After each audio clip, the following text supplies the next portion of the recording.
Hi everyone, Zack Girl Beth, and I'm here today with a short video of my team building process for the my next opponent in the league match. He is one of the top tier threats compared to everybody in the entire league, and I am extremely nervous about the battle and whatnot. I don't know if I can actually win it, and it's going to be a match to remember. I'm telling you this right now because his team is fantastic, and I'm seriously hoping that I can work very well and beat it to the best of my abilities. So that being said, his roster is Mega Venusaur, Latios, Azumarill, Salamence, Rotom Heat, Entei, Cobalion, Golbat, Spiritomb, Seismitoad, Cacturn, Vivillon, Archeops, and Kricketune.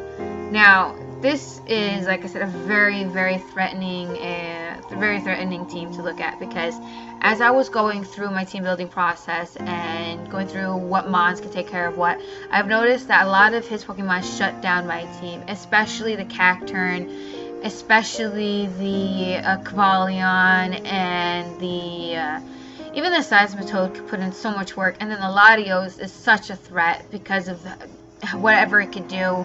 I'm worried about him boosting the speed on his team. I'm worried about him statusing me. I'm worried about the move pool of Latios is so wide and so and has such a variety that a lot of his entire set can literally just counter my entire roster, which is which I guess I should go over it. You guys should know it already. Anyhow, my team is Mega Metagross, Dragonite, Fable, Blastoise, Azelf, Mamoswine, Tornadus, Amoonguss, Cinccino, Hariyama, Kecleon, Electivire, and Granbull. I traded Perugly for Granbull, if I haven't mentioned that before. So that being said, the move pool with Latios is a threat. Azumarill is a threat. It's just so powerful. Salamence can be Scarfed, it can be special, it can be physical, it could be anything. It's a threat. Rotom Heat shuts down a lot of my mons because if it has specs on it, it two-shots a lot of everybody. Entei is just power. It's like his entire team is just it's perfect. He has a good core with Mega Venusaur, and he has a good core with the Golbat and the Spiritomb, and it's just very, very, very powerful. So that being said, I was looking at his team. I knew that I wanted to bring something that could take on the Latios 1v1. And going through all that, I realized that the best Pokemon to take the damage from that is Mega Metagross. So I knew for sure that I was going to put him on my team. When and where, I wasn't 100% sure. So at that point, yeah, that's why he's very, very far behind. But going through it, I also noticed that he has a lot of speed with the Latios, Salamence, and priority and whatnot. So I thought having Azelf come in, and I just wanted to put enough speed investment so that way I could outspeed an unscarfed Latios, an unscarfed Salamence, an unscarfed anything pretty much. And that's why I had to go with Jolly as opposed to Adamant, because if not, I would have been slower than his fastest mons without a Scarf, and I just didn't want to risk it. So that's why I have the amount of speed that I have in there. And then I was really debating going in between special and physical with Samantha, or Azelf, because I was really worried about the special bulk on his side. Like Assault vs. Azumarill can really tank out a few things. Mega Venusaur, no matter what your investment, is really, really, really good in that case. And going through it, I realized that having her be mixed would actually be the best bet, because Psychic does more damage to the Mega Venusaur, Energy Ball does more damage to the Seismitoad if he decided to bring it, Ice Punch is perfect for the Latios, it's perfect for the Salamence, it does really good against the Golbat, it helps against the Cacturn, even though I wouldn't leave Azelf in or at all against Cacturn, because Cacturn Sucker Punch just one-shots it, so that would just be stupid. But in any case, if for whatever reason he didn't have it, if I was able to scout and see that he didn't, then Ice Punch could come in handy, and it helps with the Archeops. It was just, And I even think the Pavilion too. Like he had I noticed that the ice weakness was pretty prominent. So having Azelf be mixed was really good. And I was also thinking in between having her for speed control in case he brings all this fast mons. I want to be able to at least paralyze something. So that way I know that I can outspeed it eventually. So that was her role for the most part. And having a life orb on it was just to get as much damage as possible without having to have a adamant nature. So she's pretty standard. And then the rest of my EVs I put in special defense to be able to take at least one hit from the Latios even if it even had a life orb on it. However, I don't think I would be able to take Specs, but I didn't see him bringing a Specs Latios. I know that he would want to be able to switch up his move pool to be able to hit my team extra hard, so that was my worry there. And I'm going to save Expile for last because I literally put him in last second, so we're going to skip to Bijou. Now, I knew I definitely wanted to bring Cinccino because looking at his team and knowing that Cinccino has this great move pool, and with its ability, the skill link ability, it's really, really helpful. And again, with the speed, it's perfect to be able to have just enough EVs so that way I can outspeed his fastest mon, which would be the Latios. And that's with a max investment and a speed positive nature. And I decided, just in case he did scarf any of his fast mons, I wanted to have a scarf on somebody. And looking at the fact that I wanted Samantha to be able to paralyze for speed control, I realized that Cinccino would be perfect to scarf because 1v1 against anything, I know I could take them out. I did run a whole bunch of damage calcs, and I realized that Cinccino, with the investment that I have, is actually able to one-shot the Azumarill with Bullet Seed. It one-shots the Salamence with Rock Blast. It one-shots the Rotom Heat with Rock Blast. It really hurts the Entei, but I wouldn't leave him in on that because of extreme speed priority. Really destroys me if Cinccino's kind of frail. I knew that having Tail Slap was really helpful against any mon that's it's neutral against. It does a lot of damage to them too. Cinccino really helped also against the Cacturne, because when I was running through the calcs, I could actually take a +2 Sucker Punch with the investment that I have. That's why I have the rest of my EVs in defense. So that way, in case for whatever reason the Cacturne does be able to get a Sword Stance up, I would be able to take that and proceed to kill it with a Tail Slap, which is great that it's able to one-shot with that. I mean, Cinccino was just a big help with its move pool and whatnot, and just with the right amount of speed, and it was perfect, and I knew I had to bring her. So that being said, I knew I just wanted her to hit fast and come out and just have enough to be able to take a hit just in case for whatever reason I would have to switch her in. But I like to, when it comes to my Scarf Mons and whatnot, I like to keep them in as a like last resort kind of thing. I don't usually like to use them as switches, but just in case, that's why I had the defense. And then we go into our Blastoise, who I was really debating bringing him, but I realized because of the Rotom Heat that I had to bring him. He was my only real counter to it, and I could actually take a Thunderbolt from it with even with choice specs if I decided to bring that at like 40% with max special defense with a positive special defense nature. So that's why I have it like that. I literally had the investment just to tank the special hits from Latios too, and be able to take special hits from Salamence if he were to run that.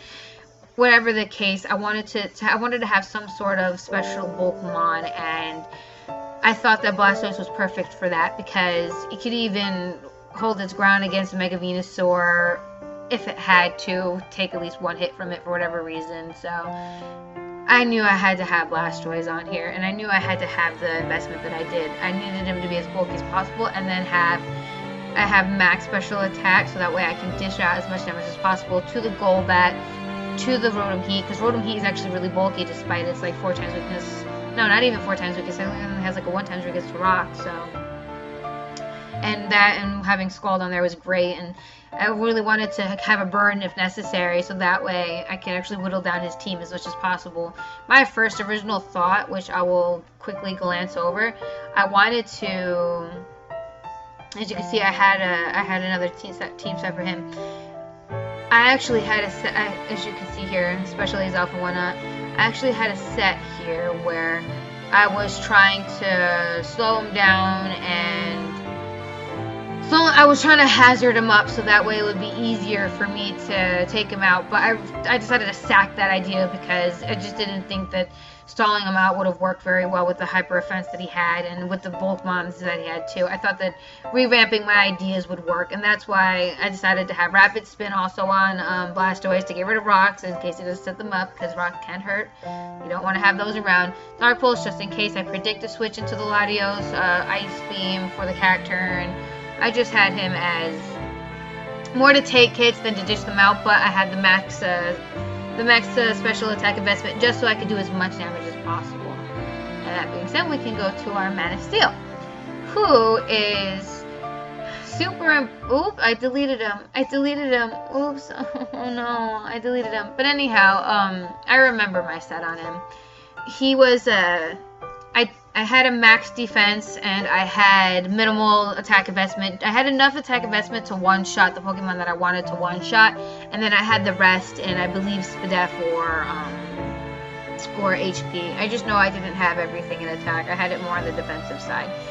That's what I was going for when it came to that, because I wanted him to be able to take hits and be able to dish them out again at the same time, because the amount of damage his team can do is too much. So I knew for a fact that I wanted Mega Metagross for the Mega Venusaur, because not only could Zen Headbutt, which is the move that I had on him, Zen Headbutt destroys Mega Venusaur. It does at least 75% as to a non-defensive, and then defensive is like 60-something, so it was definitely necessary to have that. I had Meteor Mash just to do as much damage as I could to the Latios. I had Meteor Mash for the Azumarill in case he brought that. I knew Mega Metagross could one-shot the Salamence. With Zen Headbutt as well. I had Stealth Rocks, I believe, to get rocks up if need be. And then I had Earthquake for the Cobalion, and pretty much I just had Earthquake for the Cobalion and the Entei. But I didn't really see myself staying on an Entei, because Entei could really hurt too, because I think it does over half at least to Mega Metagross, which isn't good. So that was pretty much Mega Metagross. He wasn't really, as much as I know he's one of my strongest mons, I try not to rely too much on him. I like to rely on my other ones because everybody believes that it's kind of overpowered. So I'm trying my best to use it because I know I need it, but only for the threats that I really, really see it for. And that being said, we can go into our Granbull, which is named after my dog from the 5th grade. Short backstory on that. I didn't really have much friends when I was a kid. Not at all, actually. And during that time, I knew this one girl wouldn't stop talking about this dog that was around her house. And I thought that maybe I would be cool if I were to get that dog to befriend me or whatnot, because she wanted to take the dog home and whatnot. I don't know, I was stupid. But I'm so glad that I thought that, because I found him and I worked my way up to making the dog trust me, because a lot of the kids abused him and threw rocks at him and all that whatnot. It wasn't really nice, and I got him to trust me. My mom let me keep him, and it was the best 2 months of my life because I loved that dog. He was my best friend when nobody else was, and it was so nice to have him around, and I did everything with him. I rode my bike with him. I went down the slide with him. I did everything with that dog, and then my neighbors complained about him barking, so I had to, unfortunately, give him away to one of my mom's coworker, and I don't think I ever cried harder than that ever in my life. I fell asleep and woke up still crying, and I had no idea that my mom was going to get rid of him the same day that we got that notice to let go of the dog. So she gave him away to some guy I never met before, and that guy moved to Virginia, and I never saw my dog ever again after that. So I just hope and I pray that he's great and that he had a good life. And that's it for that. So that's why I named Granbull after Shadow. I actually wanted Stoutland, and I wanted to name Stoutland's Shadow. But anyhow, that being said, I realized late game that Granbull helped destroy his team, and I had no idea until I ran the calcs for it, because having defense investment in Granbull, I never knew was so helpful. I could not figure out what I could do to really take hits, and then I realized that Granbull with Intimidate does so much damage to his team, and it really helps shut down the Cacturne, which is so important because I have such a weakness to Drain Punch and to I think Sucker Punch and whatnot. And if he says it was Sword Dance, I could have been done. So having Granbull around was great to notice that. Play Rough does good damage Play Rough does good damage to the Latios. It does good damage to the Spirit Tomb. It does good damage to the Cacturn. It does good damage to the Pavilion, the Archeops, Kutztown. And I swear, Granbull just wrecked shop. It was great, and it could take a hit from Latios. It could take the side shock no problem. So I knew I had to bring Granbull, and then having low kick for the Cobalion was great because I don't have to worry about having close combat, lowering my defenses or anything like that. Because that's what I was originally going for, but I realized the low kick actually does great, and Granbull can actually take a hit from Entei, not too bad either with the investment that I have with HP and defense. It was like, I think it does like 30-something% his strongest physical attack. So I was like, that is definitely necessary. And Rock Slide really helps against it too. Had Wild Charge just in case he brought the Azumarill. That way when we went, I could take that thing out.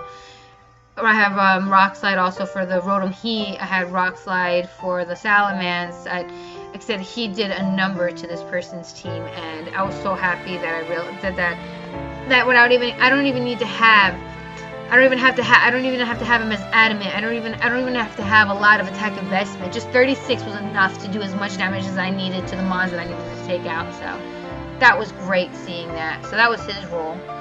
And last but not least is Want You in My Room, the X-Cloud. Now, I'm pretty sure you guys can get the joke, but if not, there's a song that goes, boom, boom, boom, I want you in my room. So I thought it was kind of funny that his best move is Boom Burst, which is 140 power, smack on his choice specs, and this thing, after rocks, okay, I literally did a calc for every single mon on this guy's roster.